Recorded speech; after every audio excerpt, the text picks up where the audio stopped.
मैंने waiting room चालू नहीं रखा है सर। ओके ओके, तो ठीक है, कोई बात नहीं। वेटिंग रूम ओपन है, वेटिंग रूम ओपन है, एडमिट ऑल है और सारे लोग आराम से आ सकते हैं मीटिंग में। ओके ओके, तो आप ठीक है, कंटिन्यू करें sir. Okay okay, thank you. जी जी। तो हमने ये जो सारी चीजें देखी है, ये सारी चीजें एक बार आपके आंखों के सामने से, ये एक स्पेशली ये स्लाइड में रुकना चाहूंगा कि पूरे वर्ल्ड वाइड जो सेल्स फॉलोअप स्टेटिस्टिक्स है, इसको आप ध्यान में रखें कि रिजल्ट जो है ना वो 5 बार फॉलोअप से ज्यादा ही बार में आते हैं, लेकिन व्यक्ति ज्यादातर लोग पहले, दूसरे, तीसरे, चौथे अटेम्प्ट तक ही नहीं पहुंच पाते हैं। 8% लोग ही ऐसे हैं जो 5वें अटेम्प्ट तक पहुंचते हैं। और ये फॉलोअप के ये 5 की शक्ति का प्रयोग हमको करना है। कुछ ऐसे सेंसिटिव प्रश्न पूछने जिसकी ओर से हम फॉलोअप सेल्स क्लोजिंग की ओर उसको लेके जाए व्यक्ति को। रिकॉर्ड रखना है प्रोडक्ट देने के बाद भी। स्व मूल्यांकन अपना कर लेना है कि हम सब कुछ सही सही करने में कामयाब रहे कि नहीं ईश्वर। और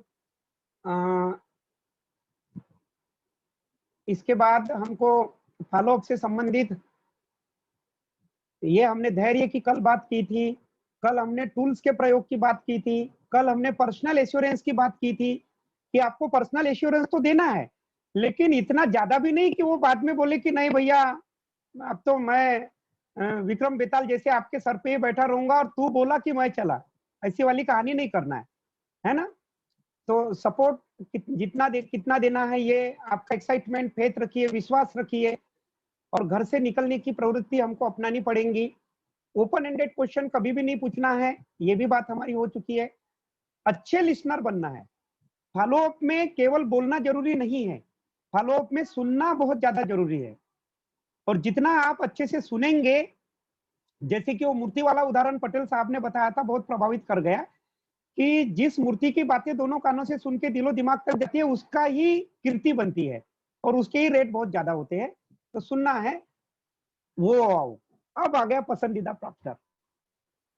तो मैं आज के जो अपने जो सेशन है, ये जो सेशन है, इसमें एक बात आपको कहना चाहता हूं कि नो तो आनी है, इसके लिए आप तैयार रहिए। नो तो आनी है और इसके लिए मैंने आपको रिजल्ट पता होने वाली एक कहानी भी बताई थी, डॉक्टर साहब वाली कहानी। तो उस कहानी को जिन लोगों ने सुना है उसको अगर आप सामने लाएंगे तो एक बात आप समझ लीजिए, नो तो आनी है, लेकिन नो के ऊपर आप स्टडी देखिएगा इस स्लाइड में कितनी डीप स्टडी उस नो के ऊपर की गई है। तो काइंडली स्टे विथ अस और ध्यान से बने रहिए। इस स्लाइड के ऊपर बहुत गहन अंतर तक के स्टडी मिलेंगी नो के ऊपर। नो, नो का मतलब क्या है? नेक्स्ट अपॉर्चुनिटी, हम सुनते आ रहे हैं। और आगे चलते नो का मतलब क्या है? No is not permanent. आप हमेशा ध्यान दीजिए कि नो कभी भी स्थायी नहीं होता है। इसके ऊपर मैं एक रिसर्च भी दिखाऊंगा आपको, नो कैसे स्थायी नहीं होता, इसी स्लाइड में एक रिसर्च भी आएगी। तो नो इज नॉट परमानेंट, हम एग्जाम्पलों से इसको समझते हैं। पहले धीरे धीरे मैं आपको सारी चीजें पढ़ के बताता हूं। No, now only remain chance to say yes. अब आदरणीय मोकेश कोठारी जी क्या कहते हैं इस बारे में? मान लो दो दोस्त है, सिंपल करके थोड़ा सा मैं बताता हूं। मान लो दो दोस्त है, एक का नाम है यस, एक का नाम है नो, ठीक है? या दो व्यक्ति है, एक का नाम है यस, एक का नाम है नो। और एक 4 साल के बच्चे से आप पूछिए कि बेटा नो मर गया, तो आप कौन बचा? कौन बचा? यस। 3 साल का, 4 साल का बच्चा भी क्या कहेगा कि दो दोस्त है, एक का नाम है यस, यस बचा ना। तो ये तो कोई भी कह सकता है। तो जब 4 साल के बच्चे को इतना समझ में आ रहा है तो हमको क्यों नहीं ये बात समझ में आ रही है? सीधी सी बात है यार। अगर सामने वाले व्यक्ति ने आपको नो कहा, इसका मतलब है उसका अब नो कहने का चांस खत्म हो गया। अब कौन सा चांस बताए? केवल वो यस कहेगा। अब ये आपकी कलाकारी और आपकी योग्यता के ऊपर निर्भर करता है कि आप उससे यस कितने जल्दी और कितने बढ़िया फॉलोअप करके निकाल सकते हैं। लेकिन नो बोलने का चांस खत्म। तो इससे मैसेज क्या जा रहा है? अगर कोई व्यक्ति ने आपको नो बोला, देखिए एक व्यक्ति ने आपको पहली बार में यस बोला ना, तो उसके पास दूसरा ऑप्शन खुला है। वो आपको कभी भी नो बोल के बाय बाय करके जा सकता है। और ऐसा होता है हम लोगों के साथ। कई लोगों ने हमको यस बोला, साहब कहाँ है वो लोग? आधे इधर जाओ, आधे उधर जाओ, बाकी के मेरे पीछे आओ। कौन है आपके पीछे? कई लोगों के पीछे तो कोई है ही नहीं, असरानी वाला सीन हो जाता है ना। तो अगर किसी ने यस बोला तो नो बोलने के चांस है, लेकिन अगर उसने नो ही बोल दिया तो आपको अब ये गाना गाने की कोई जरूरत नहीं कि अब दिल ही टूट गया, जी के क्या करे। आप खुश हो जाओ, इसने नो बोला और अब इसके पास केवल और केवल यस बोलने का चांस बचा है। तो नो बोल दिया मतलब अब हाँ का मौका है। और नो के ऊपर क्या हम बोल सकते हैं? केवल नो के ऊपर बात हो रही है sir. No is not to you but it is to your proposal. आप इतना दिल को क्यों लगाते हैं? आपकी कौन सी भैंसिया मार दी उसने? आपकी कौन सी दीवार तोड़ा दी भैया? और उसने नो आपको थोड़ी बोला है, नो आपके प्रस्ताव को बोला है। उसने ये थोड़ी बोला कि तुम बंडलबाज आदमी हो, बकवास आदमी हो, या मेरे को नहीं करना है तुम्हारे साथ में, ऐसा थोड़ी बोला भैया। आपने एक बिजनेस प्रस्ताव उसके सामने रखा, उसको उन्होंने नो बोला है, तो जिसमें दिल पे लगाने वाली क्या बात है? आपको क्या लगता है? Fear of rejection, fear of objection, है ना, fear of losing face, fear of losing relation. आपको क्यों ऐसा लगता है कि अब तो जिंदगी की जंग छिड़ जाएंगी उसके साथ, उसने नो बोला तो अब मैं तेरा चेहरा नहीं देखूंगा और अब एकदम हमारी जंग हो जाएंगी, दुश्मनी हो जाएंगी? आप ऐसा क्यों सोचते हैं? ठीक है, नो बोला है, कोई बात नहीं, लेट्स गो एहेड। एकदम इतना सीरियसली लेने की जरूरत नहीं है आपको उसने। और आप सीधा बोलिए कि सर मैं आपके सामने एक बिजनेस प्रस्ताव रखता हूं, नथिंग इज एल्स, हमारे रिलेशन, हमारी सारी बातें यथावत रहेंगी। आप ये प्रस्ताव को करते हैं तब भी और नहीं करते हैं तब भी, ये बात शुरू में बोल दीजिए ना, क्या फर्क जा पड़ता है? यस, मैं कोई वादा नहीं कर रहा हूं, मैं कोई कमिटमेंट नहीं कर रहा हूं। इस तरीके के शब्दों का प्रयोग करना हमेशा हमारे लिए हितकर हो सकता है। और क्या हो सकता है? No means time is not just right for them right now. No का मतलब है कि उस व्यक्ति के भाग्य के दरवाजे अभी नहीं खुले हैं, उस पर तरस खाओ। राहु, केतु, शनि या और भी अपने अपने संप्रदाय के अनुसार जो भी बुरी ताकतें उसके दिमाग पे छाई हुई है वो उसके ऊपर है। अभी शनि की सारी साथी लगी हुई है उसको। अरे जिसके ऊपर शनि देवता खुद ही नाराज चल रहे हो, उस पर आप क्यों नाराज होते हो भैया? बताओ क्यों नाराज होते हो? आपको तो उस पर तरस खाना चाहिए कि भैया इसके अभी किस्मत के द्वार खुले नहीं है। क्योंकि रंजित सर हमेशा एक बात कहते हैं कि आरसीएम, ये जिंदगी हमको भाग्य से मिलती है लेकिन आरसीएम बिजनेस सौभाग्य से मिलता है। गुरुदेव बेग सर बार बार कहते हैं, है ना। सारे जितने लीडर, तो उसका सौभाग्य आया ही नहीं तो गुनहगार कौन है? किस्मत का मारा कौन है? प्लान दिखाने वाला कि जिसने नहीं बोला वो? तो आप उस देखो, नो बोला उसने और एनर्जी डाउन कर रहे हैं हम अपनी। वाह वाह वाह वाह, ये कहाँ की रणनीति है साहब? तो ये तो आज नो का तो पूरा पोस्टमार्टम करना है हमको। नो से बिल्कुल भी घबराना नहीं है। और ये जो जितने भी नो के ऊपर ये जो प्रयोग किए गए हैं, कई सारी किताबें वीडियो के बाद में मुझे जो जो भी नो के ऊपर मिला मैंने सब लाया और एक स्लाइड में डाल दिया। ठीक, और क्या है? No door remain close forever. कोई भी दरवाजा हमेशा के लिए बंद नहीं होता। यस, कोई दरवाजा। मान लेते हैं कोई एक बिटिया है, उसने अपने मनपसंद के लड़के से शादी कर ली, तो शुरू में घर वाले, चाचा चाची, ताई, मामा मामी क्या करते हैं? मुंह फुला लेंगे। बाद में क्या होता है? कुछ दिनों के बाद में उनके थोड़े बच्चे हो जाते हैं, आना जाना मिलना जुलना एक्सेप्ट कर लेते कि नहीं कर लेते? एक मैं सिंपल उदाहरण आपको बता रहा हूं। ठीक है, गलती हो गई, कोई बात नहीं, लेकिन बाद में एक्सेप्ट कर लेते हैं सब। तो अगर आपकी हैप्पी एंडिंग हो गई तो खुश रहिए, कभी भी दरवाजा हमेशा के लिए बंद ना तो रहता है ना हमको करना है। No and yes is the part of any process. ना और हाँ जीवन के दो पहलू है, किसी भी सफलता के चरण के एक पहलू है। हम बहुत ज्यादा ज्ञान हमने सुने भी है कहीं पे, तो क्या बोलते हैं? सुख और दुख, हाँ और ना, सफलता असफलता, जीवन के दो पहलू है। तो जब हम उसी पहलू पे खुद भी अगर हम उस पे टिके नहीं रहे तो क्या मतलब है ऐसी बातें सुनने का? बताइए। तो no and yes is the part of any process. आपको ये मान के चलना है कि ना तो मिलनी है। यस, तो अपने आप को बहुत ज्यादा मजबूत करना है। नो का मतलब आदमी ने अभी आपको हाँ नहीं कहा है, और रिसर्च क्या कहती है? हर 90 दिन के बाद लोगों की परिस्थितियां बदल जाती हैं। आप नो बोलने वालों की अलग से एक लिस्ट रखिए, वो 90 दिनों के बाद उनसे संपर्क कीजिए। क्योंकि फॉलो अप के तो 5 नियम है ही ना, तो एक अलग से लिस्ट रखिए। और ये बहुत ही अच्छा फार्मूला आदरणीय मास्टर ऑफ द सिस्टम केसी छाबड़ा जी से मैंने सीखा था। पटना की मीटिंग में उन्होंने कहा था, उस मीटिंग में मैं था नहीं, लेकिन मैंने उसका वीडियो बहुत बार देखा है। तो उसमें उन्होंने एक बहुत अच्छी बात सिखाई थी, वो लिस्ट वाले फॉर्मेट में आती है कि नो वाले लोगों से भी हम अपना काम निकलवा सकते हैं उनकी तारीफ करके। तो वो टॉपिक मैं थोड़ा सा यहाँ स्किप करता हूँ, लेकिन ये एक बहुत ही मजेदार टॉपिक है, वो आदरणीय केसी छाबड़ा जी का टॉपिक है। तो हम क्या कह रहे हैं, डोंट वरी अबाउट नो, ना की चिंता मत कीजिए। क्यों? क्योंकि SW principle works in MLM. 4SW का सिद्धांत काम करता है। 4SW सिद्धांत आज आपको देंगे। तो पहला SW क्या है? सम विल वर्क, कोई करेगा। दूसरा SW क्या है? सम वोंट, कोई नहीं करेगा। सो व्हाट, चिंता क्यों करते हैं? तो क्या? Someone is waiting for you, कोई आपका इंतजार कर रहा है। Just go and grab it, जाइए और उसको पकड़िए। भाई जो व्यक्ति नहीं ही करना चाहता है उसको मनाने से बेहतर है कि आप उस व्यक्ति के पास जाए जो आपका इंतजार कर रहा है ना? और ऐसा हम इसलिए कह रहे हैं क्योंकि दुनिया में भारत एक ऐसा देश है जिसमें लोगों की कोई कमी नहीं है। एक को धक्का मारो 10 गिरने को तैयार है। 14.5 करोड़ लोगों की जॉब ऑलरेडी जा चुकी है। तो आपको बिल्कुल भी हैरान परेशान होने की जरूरत नहीं है। आपको ये 4SW फार्मूले का काम करना है।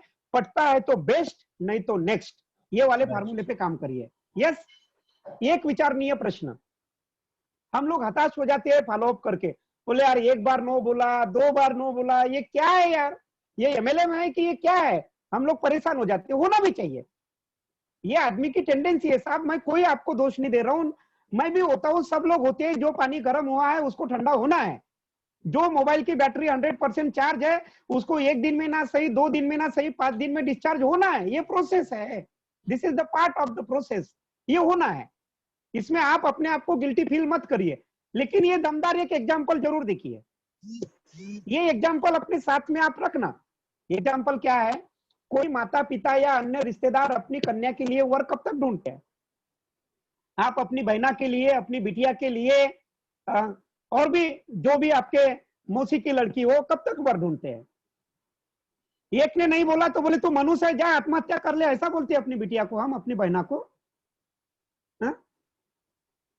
अरे एक ने नहीं बोला तो है ना, 1 लाख हजारों में मेरी बहना है, अरे ये नहीं, इससे अच्छा ढूंढेंगे बोलते हम। कॉन्फिडेंस देते ही कि नहीं देते? भाई साहब, जिन लोगों की, जिन माता बहनों की उम्र 40-40, 45-45 बरस हो गई तब भी उनकी शादियां हुई है। आप जाइए शादी.com पे और देखिए 45 बरस के लड़की का भी प्रोफाइल उसमें डाला हुआ है। मैं कोई अतिशोक्ति की बात नहीं कर रहा हूं, एकदम रियलिस्टिक और सही बात मैं आपको बता रहा हूं कि कब तक वर ढूंढते हैं हम, जब तक कि उसकी शादी हो ना जाए। अब ऐसा क्यों करते हैं हम? हमारे पास बहुत फालतू का समय और फालतू का पैसा इसलिए ना, ऐसा हम इसलिए करते हैं क्योंकि जिंदगी का मामला है, हमारी बहना के, हमारी बिटिया की जिंदगी का मामला है, इसलिए करते हैं ना ऐसा। तो आरसीएम बिजनेस क्या टाइम पास के लिए है? दाल रोटी चलाने के लिए है?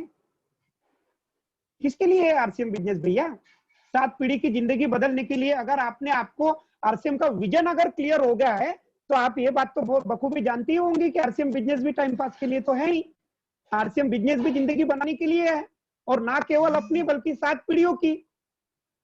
तो रवि शर्मा जी को देख के बहुत हमारे रोए खड़े होते हैं कि ओपी शर्मा जी ने काम किया, और रवि शर्मा जी का उदाहरण हम देते हैं, हम सतीश पंडित जी, मिलन पंडित जी का उदाहरण देते हैं। तो तब ये उदाहरण अपने आप पे क्यों नहीं देते कि अगर भगवान ना करे मेरे साथ ऐसा। अनम्यूट हो गया सर। हेलो, जो एग्जाम्पल आप, वो एग्जाम्पल अपने आप पे क्यों नहीं लेते? आपका विजन, आपका विश्वास इतना कमजोर क्यों हो जाता है? ये सोचने वाली बात नहीं है क्या? तो हमेशा से आदरणीय ओपी शर्मा जी, रवि शर्मा जी, आदरणीय सतीश पंडित जी, और अगर वो भी भूल जाए तो आप हमेशा अपनी बहना को, अपनी बिटिया का ये एग्जाम्पल याद रखना कि हम वर तब तक ढूंढते हैं जब तक शादी हो ना जाए, जब तक तोड़ेंगे नहीं तब तक छोड़ेंगे नहीं। दशरथ मांझी जी बोलते हैं ना, अभी वो वीडियो डला है इसमें लेकिन दिखाता नहीं, टाइम हो जाएगा। Yes, keep the meeting short and sweet, meeting को हमेशा संक्षिप्त और मधुर रखिए। अब हम सतीश पंडित जी की ओर चल रहे हैं, ध्यान से सुनिएगा। Keep it short, sweet and simple and positive. अगर आपने ऐसा नहीं लगा तो सतीश पंडित जी अपने एक कैसेट में क्या कहते हैं, आपने सामने वाले को प्लान में दिखाया कि भाई साहब ये पार्ट टाइम बिजनेस है, और उसको आपने प्लान दिखाया, उसने बोला ठीक है मैं सोच के बताता हूँ भाई साहब, तो आपने उसको डायलॉग मारा कि सर मैं आपसे कल सुबह मिलूं कि शाम को मिलूं, उन्होंने बोला सुबह मिलो, कल संडे सुबह बात करते हैं। शनिवार को आपने प्लान दिखाया, इतवार को आप उनसे मिलने गए सुबह 8 बजे, और कुछ बातचीत हुई, उनकी चाय भी पी ली, नाश्ता भी कर लिया, और 2.5 घंटे तक उसको समझाते रहे, ऐसा है आरसीएम में ये होता वो होता, शर्मा जी है, फलाना है, ये है वो है, 2.5 घंटे चाट डाला उसको। फिर उन्होंने बोला कि यार ऐसा है, ये थोड़ा सा आप जो तेल के बारे में बता रहे हैं, ये तेल की बुक अगर मुझे मिल जाती तो मजा आ जाता। तो आपने उसको बोला मैं दोपहर में 2 बजे आके देके जाऊंगा भाई साहब आपको तेल की बुक। फिर आप 2 बजे गए और 4:30 बजे तक की उसकी बैंड बजा दी, 2.5 घंटे फिर चाट दिया, ये तेल है, ये है, पूरा सब उसको महाभारत बता दी। उसने बोला भाई साहब ऐसा है कि आप ये जो बोल रहे हैं ना, इनकम आती है, तो थोड़ा सा अगर मुझे इनकम के बारे में कोई वीडियो वगैरह मिल जाते, तो आपके मोबाइल में तो वीडियो थे नहीं, तो आपने बोला ठीक है मैं शाम को ऑफलाइन से लेके आऊंगा यूट्यूब से ढूंढ के, और फिर आप शाम को 7 बजे उसके घर गए और 2.5 घंटा फिर आपने चाट डाला उसको। वाह वाह वाह वाह, कितना बढ़िया काम किया ना आपने। आपने प्लान में उसको क्या मैसेज दिया कि ये पार्ट टाइम का काम है, आप आपको इसको अपनी नौकरी खेती बाड़ी के साथ में बढ़िया फिट कर सकते हैं, बहुत बढ़िया से कर सकते हैं सर। पार्ट टाइम में होता है, धक्का नहीं लगेगा, आपके बाल को धक्का नहीं लगेगा साहब, आपको तो छोड़ दो, आपने ये वादा किया था ना। और आप अपने कर्मों से उसको मैसेज क्या दे रहे हैं कि भैया एक आदमी जब कोई प्रश्न पूछता है ना, तो उसको 2.5 घंटे सुबह, 2.5 घंटे दोपहर में और 2.5 घंटे शाम में, 7.5 घंटे एक आदमी से चिपकना पड़ता है, और तब जाके वो हाँ बोलता है। इतना फुर्सत लगता है इसमें, 7.5 घंटे एक आदमी को पटाना पड़ता है। अगर वो आदमी करने वाला भी होगा ना आरसीएम, तो शाम को बोलेगा भाई साहब सोनकर साहब मेरे को माफ करो, मेरे को नहीं करना आरसीएम। आप बोलेगा कि नहीं बोलेगा वो? यस। तो इतना चिपकने की क्या जरूरत है यार। उसने बोला ये किताब चाहिए, जाइए फटाफट 2 मिनट में दिखाइए, बोलिए सर ये रखिए, आपका जो भी निर्णय हो, मैं ये किताब लेने का भाव बताओ मालिक। उन्होंने बोला 2 दिन बाद आना, 2 दिन बाद जाइए। Just keep it simple, short and positive. हमेशा उत्साह से लबालब चाहिए, और हमेशा देने वाले बन के जाइए, मांगने वाले नहीं बन के जाना है। यस, तो ये ध्यान रखिए। पंडित जी की ये कैसेट सुनते हम हैं, लेकिन उसको इंप्लीमेंट में इस स्लाइड में मैंने लाया। बहुत बहुत शुक्रिया अदा करता हूं पंडित जी का कि उन्होंने इतना नॉलेज दिया हमको। Always take the help of upline, अपने अपलाइन की हमेशा हेल्प ले। अपलाइन का आंचल हमेशा माँ की आंचल की तरह होता है, और अपलाइन ही वो एक ऐसी शख्सियत है जो अपने डाउनलाइन को कहीं भी पहुंचा सकती है। एक इंटरव्यू में सुरेंद्र वत्स सर ने कम से कम 25 लीडरों से पूछा कि आपके इस बिजनेस में अपलाइन जरूरी है डाउनलाइन, और 25 में से 25 लोगों ने कहा कि अपलाइन जरूरी है साहब। क्यों? क्योंकि जो डाउनलाइन आज आपको दिख रही है ना 100, 200, 500 की, वो बनी किसकी वजह से है? अपलाइन की वजह से। तो मैं पुनः अपने सारे गुरुदेव लोगों को प्रणाम करता हूं कि सर हमारी पूरी टीम आज है, कल ना रहे, लेकिन आप हमारा अपना आशीर्वाद हमारे ऊपर रखिएगा, क्योंकि आप नहीं होते तो हमारी टीम नहीं होती। आज आपकी पूरी डाउनलाइन भाग जाए, कभी गम मत करना, क्योंकि जो अपलाइन आपको जीरो से खड़े करके आपके 500 लोगों की टीम बना सकता है, तो एक बार अगर किसी को मड़का बनाना आ गया ना, तो वो कई बार मटके बना सकता है। आपकी अपलाइन वापस 500 नहीं 5000 की टीम खड़ी कर सकती है। और इसीलिए ये एक वीडियो देखिए, आप देखिए, आप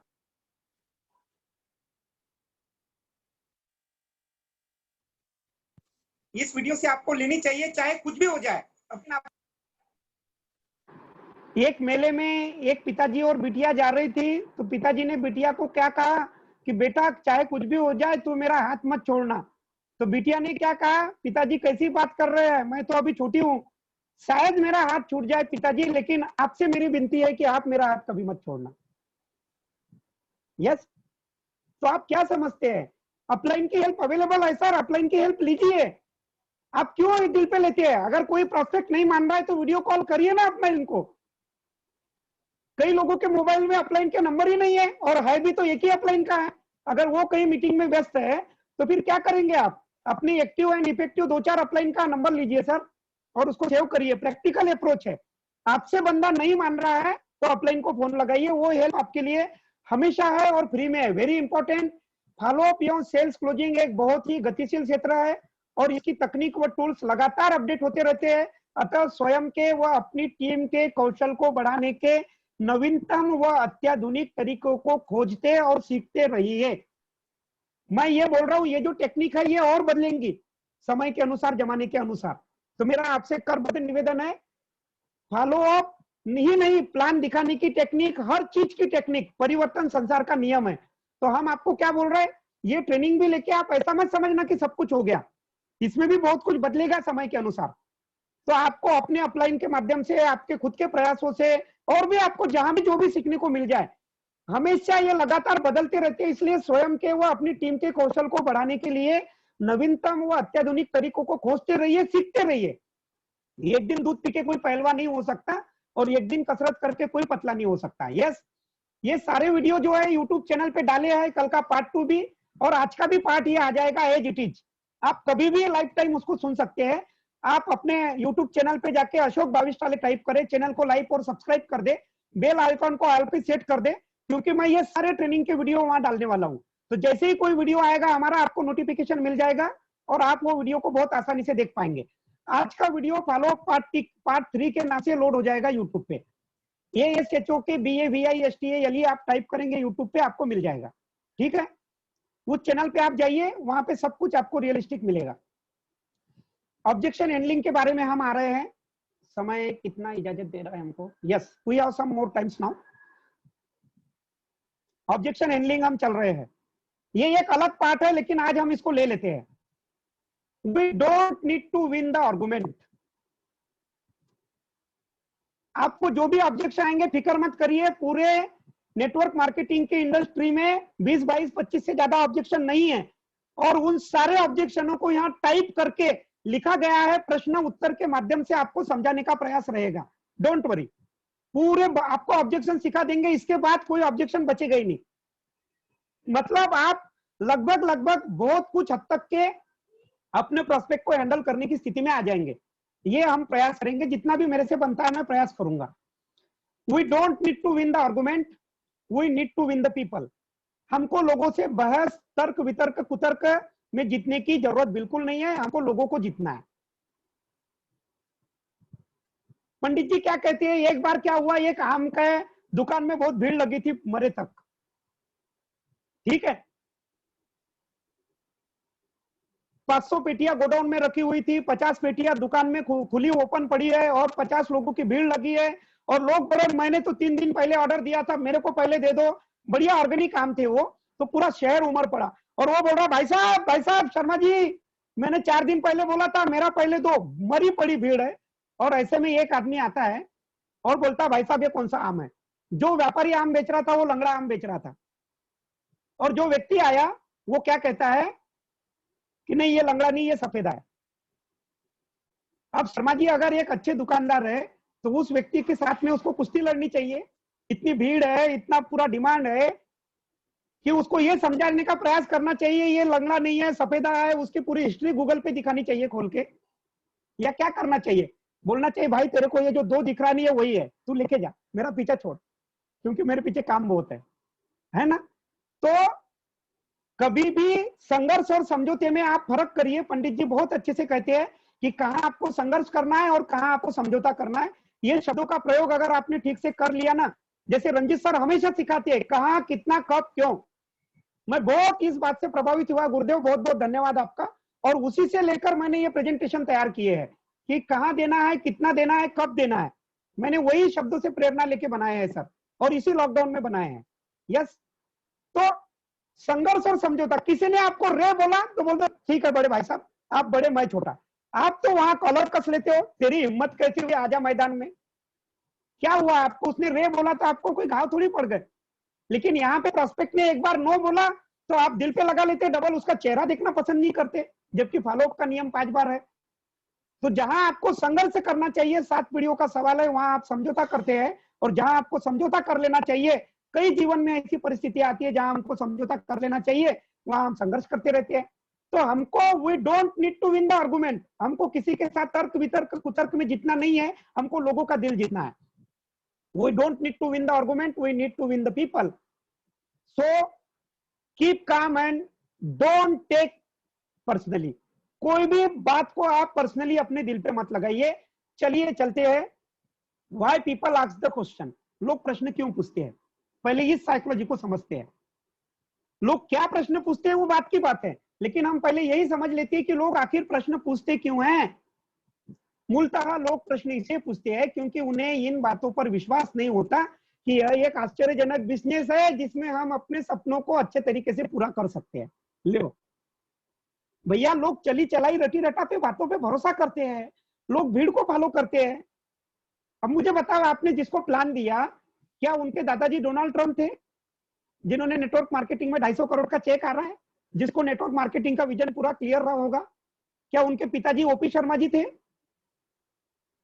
क्या लगता है आपको? कोई विजन नहीं, कोई रीजन नहीं, कोई वजह नहीं पते, क्या गवर्नमेंट का नियम है, कायदे है, कानून है, वित्त मंत्री क्या बोल रहे हैं, प्रधानमंत्री क्या बोल रहे हैं, किसी को कुछ अता पता नहीं है। और आप उससे ये सपना ये देख रहे हैं कि वो आपकी बात सुन लेगा। क्यों सुनेगा भैया वो? तो उनको ये भरोसा नहीं है। तो आपका प्रेजेंटेशन पहले इतना दमदार होना चाहिए कि उनको भरोसा हो जाए। अब आप प्लान कैसे दिखाया आपने? फैक्ट्री किधर, कंपनी किधर, प्लान सीखा नहीं, अपलाइन से ढंग से 4 बातें ढंग से बोली नहीं, रास्ते में ही खड़े होके बोल दिए हम आरसीएम कर रहे हैं, हम भी करोड़पति बन जाइएगा और आप भी बन जाइएगा। कैसे करेगा भैया वो? तो प्लान सीखिए सर, पहले प्लान सीखिए अपने अपलाइन से, 5 प्लान अपने अपलाइन के साथ में सीखिए और फिर प्लान देने जाइए। मत दिखाइए प्लान। अगर आपको लोगों की हत्या ही करनी है ना, तो मत दिखाइए प्लान सर। या तो किसी को छेड़ो मत, और छेड़ दिया तो छोड़ो मत। मैं आपको यहाँ एक ही बात कहना चाहता हूं सर, ये ट्रेन सपेरा जब बीन बजाएगा ना और नाग आएगा तो वो उसको बीन बजा के कंट्रोल कर लेगा। और एक नौ सिखिया उसका असिस्टेंट जो 4 दिन से बीन बजा रहा है, और इसने भी बोला आज हम 2-2 हाथ आजमाएंगे, और इसने बीन बजाई और महाराज आ गए सामने, तो क्या होइएगा ये भाई साहब का? तन डोले मेरा मन डोले, हो जाएगा काम। तो जब आपको बीन बजाने को आती नहीं है तो क्यों बजाते हैं? पहले सीखिए ना। एक डॉक्टर 25-26 साल देता है, इंजीनियर देता है, वो अपने एजुकेशन को, एक्सपीरियंस को, एथिक्स को फॉलो करता है कि नहीं करता? तो आप यहाँ पे बिना 4E को फॉलो किए क्यों आप 4E का कभी टॉपिक लेंगे अपन, तो उसमें डिटेल में एक टॉपिक है, तो क्यों आप यहाँ पे बिना हक और मेहनत की कमाई की आशा करते हैं? और इसीलिए ये सारे केमिकल लोचे हो रहे हैं। यस, प्रोस्पेक्ट स्वयं को यह नहीं पता कि वे इस बिजनेस में सफल होने के लिए काम कर पाएंगे कि नहीं कर पाएंगे, उसका क्या विजन है भैया। तो आपको ये विश्वास ट्रांसफर करना पड़ेगा कि आप कर पाइएगा सर, मैं और मेरी अपलाइन मिलकर आपकी मदद करेंगे। यस, उनके अपूर्ण ज्ञान के कारण उन्होंने इस सिस्टम के बारे में बेहद गलत धारणा बना ली है। क्योंकि लोग क्या करते हैं, अच्छा वो आरसीएम फारसीएम है, वो जो कमरा 1500 के कपड़े देके भाग गया है, वही है ना तुम्हारा जो छाबड़ा जी को जेल में डाल दिया था, वही आरसीएम है ना? क्या बोल रहे तुम भाई साहब? आप यूट्यूब पे जाएंगे तो भरमार पड़ी हुई है निगेटिव और पॉजिटिव दोनों टाइप के लोग बोलने की। तो सही ज्ञान ही नहीं है तो लोगों की गलत धारणा तो बनी गई है। आप वह आपको उकसाकर वो जवाबी हमले की उम्मीद करके आपसे पीछा छुड़वाना चाहता है। सच्चाई तो यही है। ऑब्जेक्शन वो क्यों ले रहा है? क्योंकि उसको ये काम करने का नहीं है। उसको ये काम करने का नहीं है, क्योंकि अगर आपने एक तो प्लान गड़बड़ बताया तो फिर तो बिल्कुल भी करने का नहीं है, और सही प्लान बताया तो उसके अंदर कॉन्फिडेंस ही नहीं है। तो हमने आपको पहले ही बताया है कि उसको अपना पर्सनल इंथुजियाज्म और पर्सनल एश्योरेंस है उसके अंदर ट्रांसफर करना है, तभी वो व्यक्ति इस काम को करने के लिए तैयार होगा। वह आपको उकसाकर जवाबी हमले की उम्मीद कर रहा है और आपसे पीछा छुड़वाना चाहता है, जैसे चीन इन दिनों भारत के साथ में कर रहा है, पाकिस्तान करता है हमेशा। इसलिए आप फॉलो खुद को मानकर आपको फॉलो करना है। और इसके लिए मैं एक रिसर्च आपको दिखा रहा हूं, मानवीय अंतर्दृष्टि ज्ञान संचय के क्या क्या रास्ते हैं। मानव सीखता है 10% पढ़कर, ठीक, 20% सुनकर, 30% देखकर, 50% देखकर और सुनकर, और 70% बोलते समय क्या कह रहे हैं इसके एहसास से।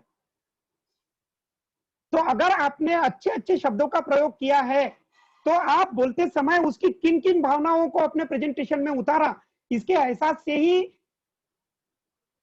आपका काम बन सकता है। और 90% आदमी सीखता है काम करते समय क्या कहा इसके एहसास से। तो आप खुद का मूल्यांकन करिए कि मैंने जो प्लान दिया था वो अप टू द मार्क था क्या। आपको खुद पता चलेगा। और ये कब पता चलेगा? जब आप 100-200 प्रेजेंटेशन कर लेंगे तब। इस बिजनेस में भगोड़े लोगों की संख्या क्यों ज्यादा है मालूम है? जो व्यक्ति बोलता है ना आरसीएम फारसीएम, ये कौन व्यक्ति होता है? जिस व्यक्ति ने अपने जीवन में 10-20 प्लान नहीं दिखाए, 50-100 प्रेजेंटेशन नहीं किए, ये वो लोग होते हैं। और वही लोग मार्केट में जाके नेगेटिविटी फैलाते हैं। फैलाते हैं कि नहीं फैलाते? कभी मुकेश कोठारी जी को सुना है कि आरसीएम की बुराई करते हुए? क्योंकि उन्होंने अपने जीवन में लाखों प्रेजेंटेशन किए हैं। So my dear friends, learn from your mistakes. Tilokchand Chhabra ji ने हमको सिखाया था अनुभव प्रसाद लालवानी एकेडमी में, पिछली वाली एकेडमी में। जो साथी रहे होंगे उनको पता है। तो आप अपने मिस्टेक से सीखिए, खूब गलती करिए। तो गलती किन पे करना है मालूम है?